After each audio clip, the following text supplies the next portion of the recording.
Tri-State, this is 14 Sports. Merry Christmas, everyone. The Indiana High School girls basketball season has reached the halfway point, and the Central Bears are spending the holidays just perfectly, as in undefeated at 10-0. It's been quite a turnaround for the Bears program.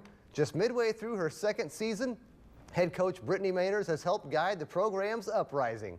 Central improved from just 4 wins 2 years ago to a 17-win campaign last year.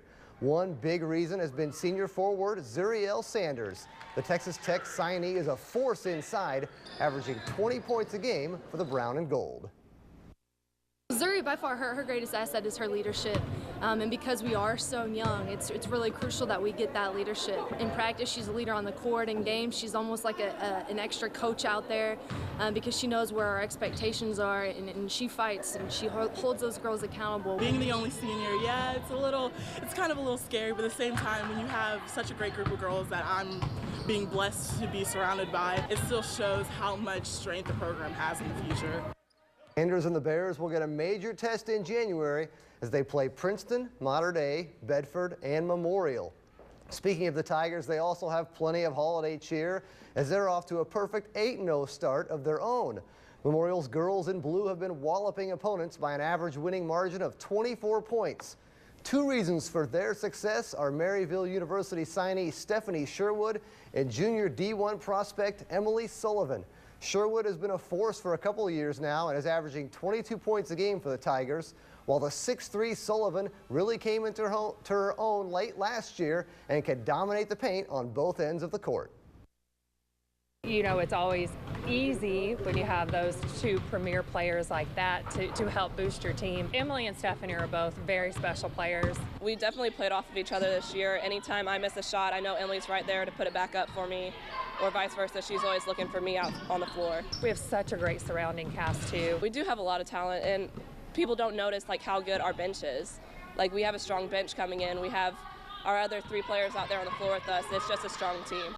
And Memorial will put their unbeaten record on the line Monday and Tuesday up at the Twin Lakes tournament.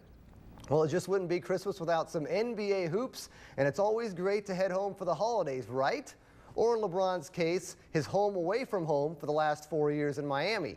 Today, Cleveland's once again favorite son led his Cavaliers against the Heat, who he helped lead to 2 NBA titles. The King received a warm welcome from the Heat faithful.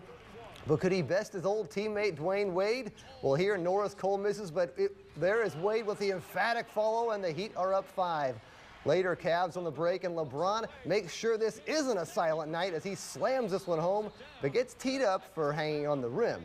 Later in the 4th, though, Miami up 3, and Luol Deng hits this baseline J to put the Heat up 5, and it's a blue Christmas for LeBron and the Cavs. The Heat win it 101-91. Wade had 31, LeBron with 30. In Chicago, the Bulls were hosting the Lakers. Kobe sitting this one out, and thanks to this Ronnie Price 3-ball coming up here, had an early 2-point lead without him.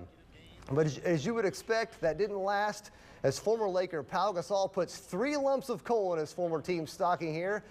Then late in the half, it's Derrick Rose hitting a ridiculous floater, and the Bulls eventually pull away to a 113-93 win. Finally on the ice, the Icemen back in action tomorrow night at the Ford Center. Evansville will be trying to halt an 8-game losing streak in which they've fallen behind early and had all kinds of trouble scoring in many of those games. Even more troubling, 6 of those losses have come at home. This skid has dropped the Icemen to next to last place. We'll see if they can get back on track tomorrow night at home against Fort Wayne and on Saturday at the Comets. All right, thanks, Aaron. Merry Christmas, happy holidays, have a great night.